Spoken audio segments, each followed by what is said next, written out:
السلام علیکم۔ اسلامک بیانات حاصل کرنے کے لیے ہمارے چینل کو سبسکرائب کریں، شکریہ۔ اللہ کریم نے فرمایا بندہ مومن جان لے اگر میں تجھے ایک مشکل دوں گا تو میں تجھے کتنی آسانیاں، چلے سارے بول دیں کتنی جی، کتنی اللہ تعالیٰ آسانیاں دے گا؟ 2 آسانیاں۔ ہم لوگ اچھا جب ہمارا ذہن بن جاتا ہے نا کمزوری کا، ہمارا جب مزاج بن جاتا ہے مایوسی کا، پھر معاملہ ذرا ہمارے لیے گمبھیر ہو جاتا ہے۔ اگر ہم یہ ذہن بنائے نا کہ مشکل میرے اللہ کی طرف سے آئی ہے تو وہ مجھے آسانی بھی ضرور عطا کرے گا، تو پھر اللہ ضرور ہی آسانیاں عطا فرماتا ہے۔ اور جو مشکلات زندگی میں آتی ہیں نا، حضرت مولا علی شیر خدا رضی اللہ تعالیٰ عنہ کا بڑا خوبصورت فرمان ہے۔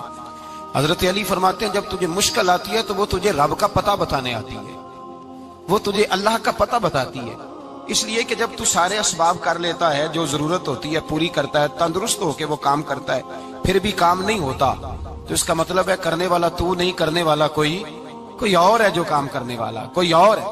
تو عزیز بھائی یاد رکھیں، ہر مشکل کے ساتھ اللہ نے آسانی رکھی ہوتی ہے۔ اگر اللہ تبارک و تعالیٰ بیماری عطا کرے تو اس کے ساتھ اللہ پھر جو تندرستی دیتا ہے وہ بھی بڑی اعلیٰ ہی عطا فرماتا ہے۔ اگر اللہ کبھی غربت دے تو پھر اس کے بعد جو اللہ تعالیٰ آسانی دیتا ہے وہ بھی بڑی اعلیٰ ہی عطا فرماتا ہے۔ اگر کہیں سے آپ کو دکھ ملتے ہیں تو پھر جب سکھوں کا وقت آتا ہے تو پھر گنے نہیں جاتے۔ یاد رکھیں مشکلات کے پہلو میں آسانیاں ہوتی ہیں، اور جس آدمی کو مشکل آتی نہیں، میرے نبی کریم سید عالم صلی اللہ علیہ وسلم نے فرمایا مومن کو جو مشکل بھی آتی ہے اللہ اس کی برکت سے اس کے گناہوں کو معاف فرما دیتا ہے، اللہ اس کی برکت سے اس کے گناہوں کو معاف کرتا ہے۔ یہاں تک کہ حضور نے فرمایا میرے مومن کو کانٹا بھی چبھے تو اللہ تعالیٰ اس کی مشکل کو آسان فرما دیتا ہے۔ 2 بزرگ بیٹھے تھے، ایک حضرت احمد رحمت اللہ علیہ اور ایک حضرت شرف الدین منیری رحمت اللہ علیہ۔ تو حضرت شرف الدین منیری کہنے لگے کہ دوست اصل میں وہ ہوتا ہے جو دوست کی طرف سے آنے والی تکلیف پر صبر کرے، جو اللہ کی طرف سے آنے والی تکلیف پہ صبر کرے وہ اللہ کا محبوب ہوتا ہے۔ تو حضرت احمد فرمانے لگے نہیں مجھے تیری بات کی سمجھ کوئی نہیں آئی، صبر کرے وہ اللہ کا دوست ہے، مصیبت پہ صبر کرے۔ تو کہا جناب پھر اگر نہیں سمجھ آئی تو آپ بتا دیں اللہ کا دوست کون ہے؟ تو آپ فرمانے لگے جو محبوب کی طرف سے آنے والی مصیبت کو اس کا تحفہ سمجھ کے قبول کرے وہ اصل دوست ہوتا ہے۔ اس کا تحفہ سمجھ کے قبول کرے، اپنے رب کا تحفہ سمجھے، مالک کا تحفہ سمجھے کہ اس نے مجھے تحفہ دیا ہے، مجھے کسی مشکل میں ڈالا ہے۔ تو رب کریم بلا مثال و بلا تشبیہ سمجھانے کے لیے اللہ جب کسی کو مشکل میں ڈالتا ہے، کافروں کو تو اس نے موجیں کرائی ہوئی ہے، بڑی بڑی سہولتیں دی ہوئی ہیں، مشکل میں ڈب بھی ڈالتا ہے، اپنے نیک بندوں کو ہی ڈالتا ہے۔ نمرود اور فرعون کے پیروں میں کانٹا بھی نہیں چبھتا تھا، ان کو تکلیف نہیں آتی۔ تکلیف کسے آتی تھی؟ اللہ کے نیک بندوں کو تکلیف آتی تھی۔ حضرت رابعہ بصریہ جب تک زندہ رہی تب تک بیمار رہی، جس دن طبیعت ٹھیک ہوتی تو کہتی اے اللہ تو کہیں مجھ سے ناراض تو نہیں ہو گیا، تو کہیں ناراض تو نہیں مولا جب تو مجھے تکلیف دیتا ہے تو میں رو کے تیری عبادت کرتی، جب مجھے دکھ ہوتے ہیں تو میں سجدے میں تڑپتی، اور خدا بندہ اب تو میں سکھی ہوں، موج میں ہوں، مجھے رونا ہی نہیں آ رہا، تو خدا بندہ تو کہیں ناراض تو نہیں ہو گیا مجھ سے؟ دکھ تو اچھے ہوتے ہیں، دکھ تو پیارے ہوتے ہیں، اور دکھوں کے بعد جو اللہ آسانی دیتا ہے اس آسانی کا پھر کیا ہی کہنا۔ اس حضرت ایوب علی نبینا علیہ الصلوۃ والسلام بیمار رہے، 60 سال اللہ نے تندرستی دی۔ کتنے سال بولے؟ 60 سال، غور کرنا بات پر، 60 سال علیل رہے، پھر بیمار ہو گئے، 18 سال ہو گئے بیمار ہوئے۔ زوجہ کہنے لگی دعا کر لیں آپ کو اللہ صحت دے دے۔ ہمیں اگر کوئی بندہ پوچھ لینا کہ بھائی کبھی کوئی خاص بات تو سناؤ، تو ہم جو ساری زندگی سکھ کے ساتھ سوئے ہوتے ہیں وہ بات نہیں سناتے، وہ جو ایک رات درد سے نیند نہیں آتی اس رات کا قصہ سناتے ہیں، کہتے ہیں وہ میرے الٹے دانت میں درد تھا تو میں ساری رات سو نہیں سکا۔ او بھائی جو ساری زندگی سویا ہے اس کا تو ذکر نہیں کر رہا، اور ایک رات جو تجھے نیند نہیں آ رہی۔ کسی سے پوچھا جائے، ڈاکٹر کہتے ہیں 360 ہڈیاں ہوتی ہیں وجود میں، کسی سے پوچھا جائے نا تیرا کیا حال ہے تو 359 ہڈیوں کا ذکر نہیں کرتا، جس گھٹنے میں درد ہے اس کا ذکر کرتا ہے، کہتا ہے یہ گھٹنے میں بڑی درد ہے۔ او بھائی باقی 359 ٹھیک ہے نا، ان کی بھی تو کوئی بات سنانا۔ حضرت رابعہ بصریہ رحمت اللہ علیہ کے پڑوس میں ایک نوجوان رہتا تھا، آپ کے پڑوس میں، تو وہ جب جو محلے میں بچے رہتے ہیں نا گاؤں میں، ان کا پتہ ہوتا ہے، پڑوسی تھا تو 34-35 سال نوجوان کی عمر ہو گئی، کبھی بیمار نہیں ہوا، ایک دن اس کی طبیعت علیل ہوئی، سر میں درد ہوا تو اس نے پٹی باندھ لی سرخ رنگ کی، باہر نکل کے آیا۔ حضرت رابعہ بصری علیہ رحمہ نے دیکھا تو فرمانے لگے بیٹے خیر ہے؟ لگا جی اماں جی سر میں بڑی درد ہے۔ آپ فرمانے لگے کتنی عمر ہو گئی؟ کہنے لگا 34-35 سال۔ فرمانے لگے پہلے تو کبھی درد نہیں نہ ہوئی؟ کہا نہیں اماں جی آج ہی ہوئی ہے۔ تو آپ فرمانے لگے 34 سال اللہ نے صحت دی ہے، تو نے شکر کی ایک پٹی بھی نہیں باندھی، اور آج درد ہوئی ہے تو شکوے کی پٹی تو نے فوراً ہی باندھ لی ہے، کچھ شکر کی پٹی بھی باندھنی چاہیے۔ حضرت ایوب 18 سال بیمار رہے، زوجہ کہنے لگی دعا کر لو، تو آپ فرمانے لگے بی بی سے کہ صحت کتنی دیر رہی؟ اس نے کہا 60 سال۔ تو آپ فرمانے لگے ذرا بیماری کو بھی 60 سال گزر لینے دو پھر دعا بھی کر لیں گے۔ یہ دعا کی، اللہ یہ لفظ کہے اللہ نے صحت دے دی، تندرستی آ گئی۔ ایک دن گھر میں بیٹھے بیٹھے زوجہ کہنے لگی کہ ایوب یہ بتاؤ دکھ اچھے کہ سکھ؟ آپ فرمانے لگے سارے دن ہی اللہ کے ہیں پر دکھ بڑے اچھے تھے۔ مجھ سے پوچھو تو دکھ بڑے اچھے تھے۔ کہا کس طرح؟ تو حضرت ایوب فرمانے لگے جب میں بیمار تھا تو 24 گھنٹے میں ایک دفعہ میرا رب میرا حال پوچھا کرتا تھا، ایک دفعہ میرا اللہ پوچھتا تھا ایوب تیرا حال کیا ہے؟ فرماتے ہیں 12 گھنٹے تو لذت ہی رہتی تھی کہ میرے رب نے میرا حال پوچھ لیا، اور اگلے 12 گھنٹے میں انتظار کرتا تھا مالک حال دوبارہ کب پوچھے گا۔ فرمانے لگے اب صحت تو ہو گئی ہے پر اب میرا رب میرا حال تو نہیں نہ پوچھتا۔ بھائی مشکلات جو ہوتی ہیں وہ تو تجھے سجا دیتی ہیں، سوار دیتی ہیں، تجھے یاد آتا ہے کوئی اپنا، جب تجھے درد ہوتی ہے نا، تکلیف ہوتی ہے، پھر تیرا دل کرتا ہے کوئی کندھا ملے جہاں میں سر رکھ کے رہوں۔ پھر اسی لیے تو کسی درویش سے کسی نے پوچھا تھا اپنا کون ہوتا ہے؟ تو کہا جو تجھے دکھ کے وقت یاد آئے وہ تیرا اپنا ہے، جو تجھے عین آزمائش کے وقت یاد آئے اور تجھے اس کا نمبر فوراً تیرے موبائل پہ چلنے لگے وہ تیرا اپنا سجن ہے، جس کو تو دکھ کے وقت یاد کرے۔ تو بھائی مشکلات کے بعد جو اللہ آسانی دیتا ہے، حضرت ابراہیم کو آگ میں بھی پھینکا گیا، حضرت ابراہیم علیہ السلام کو ستایا بھی گیا، نکالا بھی گیا، لیکن جب ان مشکلات سے گزرے تو میرا رب فرماتا ہے وَإِذِ ابْتَلَىٰ إِبْرَاهِيمَ رَبُّهُ بِكَلِمَاتٍ فَأَتَمَّهُنَّ قَالَ إِنِّي جَاعِلُكَ لِلنَّاسِ إِمَامًا۔ کہا جب ابراہیم پورے اترے تو پھر ہم نے انہیں امام بنا دیا۔ یا اللہ کس طرح کی امامت دی؟ فرمایا میں نے اتنی اعلیٰ شان عطا کی ہے کہ اپنے لاڈلے رسول کو جناب ابراہیم کی نسل میں پیدا فرما دیا ہے، میں نے مصطفیٰ کو ان کی نسل میں پیدا کر دیا، قیامت تک کے لیے ان کا وقار بڑھا دیا۔ اللہم صلی علی محمد وعلی آل محمد کما صلیت علی ابراہیم وعلی آل ابراہیم، ان کی عظمت بڑھا دی، اس لیے کہ جب وہ آزمائش سے گزر کر کے آئے پھر جو آسانی دی۔ میرے نبی پاک صلی اللہ علیہ وسلم نے دین ابراہیمی کی بہت ساری چیزوں کو رکھا، کہا میں ملت ابراہیمی پہ ہوں۔ جب کوئی مشکلات کو عبور کر کے آتا ہے، جب کوئی تکلیفیں سہ کر کے آتا ہے، اس کے لیے جو اجر ہوتا ہے، اس کے لیے جو پھر اللہ کتنی ذرا بڑی توجہ کیجئے گا۔ لوگ سمجھتے ہیں فلاں آدمی مشکل میں ہے تو شاید مشکل میں ہی رہے گا، فلاں آزمائش میں ہے تو شاید میرا اللہ فرماتا ہے ایک مشکل دے کے میں 2 آسانیاں بھی دوں گا۔ تم مشکل دیکھ رہے ہو، مشکل نہ دیکھو، وہ جو اس کو بعد میں آسانی آنے والی ہے، اور ڈبل جو میں اس پر نعمت کرنے والا ہوں اس کو دیکھو۔ حضرت یوسف کو بھائیوں نے کنویں میں ڈال دیا تھا، اور جب کنویں سے نکلے تو مصر کے بازاروں میں بکے، اور پھر زلیخا نے الزام لگایا تو حالات بگڑ گئے، حضرت یوسف کو جیل جانا پڑا۔ کتنی کٹھن زندگی تھی، لیکن میرے مالک کو کچھ اور ہی منظور تھا۔ کنویں میں گرنے والے، بازار میں بکنے والے، جیل میں جانے والے، الزام لینے والے جناب یوسف کو رب کریم نے اسی مصر کا بادشاہ بنا دیا، اللہ پاک نے اسی مصر کا حکمران بنا دیا۔ یاری تیری سونا پر ازمیشاں تیریاں اگ، اے سونا پرکھیا جاوند آئی پہلو نال اگاں دے لگ، اس کے لیے تھوڑا سا جتن کرنا پڑتا، تھوڑے کٹھن حالات سے گزرنا پڑتا، تھوڑی آزمائشوں کا روپ دیکھنا پڑتا۔ ہم چاہتے ہیں کہ ہمیں چھیڑے کوئی نہ کوئی تکلیف نہ آئے، کوئی آزمائش، یہ ہو نہیں سکتا میرے بھائی۔ نامی کوئی بغیر مشقت نہیں ہوا، 100 بار جب عقیق کٹا تب جا کر نگی ہوا۔ ہم چاہتے ہیں کہ ہمیں کچھ بھی دقت نہ آئے، مشکلات نہ آئے، اور مشکلات تو انسان کو سنوارتی ہیں بھائی، وہ تو نکھارتی ہیں۔ کبھی پوچھا کرو جا کر کے کسی گندم کے دانے سے کہ تو کہاں سے ہو کے آیا ہے، کہاں کہاں سے نکل کے آیا ہے تو وہ بتلائے گا کہ بڑے مشکل مراحل سے گزرا ہوں اور پھر اللہ نے مجھے طاقت دی ہے کہ میں انسان کے وجود کا حصہ بنا. تو بھائی کٹھن مراحل، آزمائشیں، تکلیفیں یہ انسان کو بڑا انسان بنا دیتی، یہ اس کے لیے ترقیوں کا پیش خیمہ ہوتی.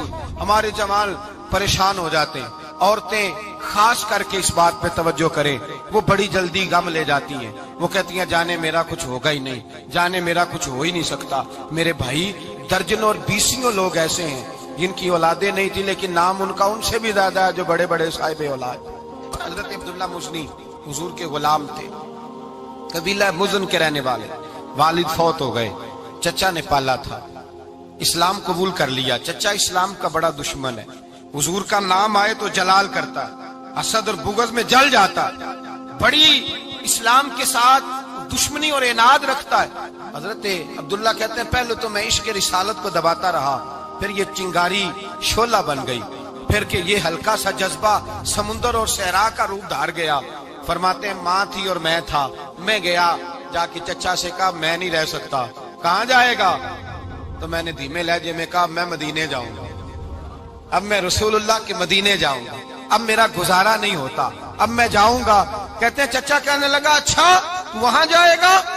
تجھے میں نے پالا، میں نے پوسا، وہ مکان میں نے تجھے بنا کے دیا، تیری جیب میں جو پیسے ہیں میرے دیے ہوئے ہیں. کہتے ہیں میں نے کہا چچا میں سارا کچھ سوچ کے آیا ہوں، مکان بھی تو رکھ لے، پیسے بھی رکھ لے. کہتے ہیں اس نے ہر چیز رکھوا لی. جب پلٹنے لگا تو چچا کہنے لگا جو کپڑے تو نے پہنے ہیں یہ بھی میں نے خرید کے دیے تھے. حضرت عبداللہ فرماتے ہیں میں نے وہ کپڑے بھی اتار کے دیے. برہنہ حالت میں میں ماں کے پاس گیا اور میں نے کہا اماں میں پہلے بھی تو ننگا پیدا ہوا تھا، تو نے ہی کپڑے پہنائے تھے، میرا پھر بدن ننگا ہو گیا ہے، کپڑے دے دے. کہتے ہیں 2 بیبیوں والے کپڑے اماں نے دیے، ایک میں نے تامت باندھ لی، دوسرا اوڑھ لیا اور مدینے پہنچا. کہتے ہیں جب میں ٹھنڈی رات مدینے پہنچا تو کالے رنگ کے حبشی غلام حضرت بلال دودھ کا پیالہ لیے کھڑے تھے، ہاتھ میں کھجوریں تھی، کمبل تھا. کہنے لگے آجا آجا. مصطفیٰ نے فرمایا تھا قبیلہ مزن سے میرا غلام آ رہا ہے، میں ساری رات سے تیرا انتظار کر رہا ہوں. حضرت جناب سیدنا عبداللہ رضی اللہ تعالیٰ عنہ فرماتے ہیں میری مشکل آسان ہوئی. فرماتے ہیں مجھے مدینے میں اعزاز مل گیا، مجھے عزت مل گئی، ہر آدمی میری قدر کرنے لگا. گویا بزرگ کہتے ہیں کہ حضرت عبداللہ دعا کرنے لگے کہ اے اللہ تو نے مجھے بڑی شان دی ہے مصطفیٰ کی گود میں، اگر اسی رحمت کے چھاؤں میں پردہ کر دوں تو میری بات بن جائے گی. حضرت عبداللہ کا وصال بھی رسول اللہ کی گود میں ہی ہو گیا. گود میں نہ کوئی رشتہ دار، نہ کوئی تعلق دار، نہ کوئی ہمسایا اپنا، نہ کوئی چچا، نہ کوئی ماموں. شہر میں تنہا اسی کسے دے کچھ نہیں جے لگ دے تے نہ کوئی ساڈا دردی. تنہائی جنازہ اٹھا تو اٹھانے والے کون ہیں؟ ابو بکر صدیق، فاروق اعظم، عثمان غنی، مولا علی، حسنین کریمین جنازے میں شامل. میرے رسول پاک صلی اللہ علیہ وسلم نے جنازہ پڑھایا. دیکھو مشکل کاٹی تھی تو آسانی کا رنگ دیکھو، آسانی کا انداز دیکھو. حضرت سیدنا ابو دردہ رضی اللہ تعالیٰ عنہ ارشاد فرماتے ہیں مدینے میں رواج تھا کہ جب قبر میں اتارنے لگتے تھے تو قریبی رشتہ دار اتارا کرتے تھے، پر عبداللہ کا تو رشتہ دار ہی کوئی نہیں تھا مدینے میں، کون اتارے؟ فرمایا جب قبر میں اترنے لگے تو حضرت ابو بکر صدیق اور حضرت عمر فاروق اتر گئے کہ ہم قبر میں اتارتے ہیں. رسول اللہ نے فرمایا تم باہر نکلو، تم کیوں قبر میں گئے ہو، باہر آؤ. کہتے ہیں ہم باہر آئے تو اللہ کے رسول اندر گئے. فرمایا کون کہتا ہے اس کا کوئی نہیں، میں جو موجود ہوں. کون کہتا ہے کوئی نہیں؟ فرمایا رکھو میرے ہاتھوں پہ. کہتے ہیں حضور کے دست مبارک پہ رکھا اور باہر کھڑے ہم رشک کرنے لگے کہ واہ اللہ تیرا آسانی دینے کا رنگ. آسانی اس نے مشکل برداشت کی تو رب نے مصطفیٰ کے قدموں میں آسانیاں عطا فرمائی. پسے اور حضور نے قبر میں رکھا، نبی پاک نے. میرے دادا مرشد کہتے ہیں عشق سرکار کی ایک شمع جلا لو دل میں، بعد مرنے کے قبر میں بھی اجالا ہوگا. اور میرے اعلیٰ حضرت فرماتے ہیں لحد میں عشق رخ شاہ کا داغ لے کے چلے، لحد میں عشق رخ شاہ کا داغ لے کے چلے، اندھیری رات سنی تھی چراغ لے کے چلے. اور بیدم شاہ بارسی تو حد کر گئے، کہنے لگے پسے مردن، بعد مرنے کے پسے مردن فرشتوں نے جو تلاشی لی تو کیا نکلا؟ فقط ایک دل کے گوشے سے خیال مصطفیٰ نکلا.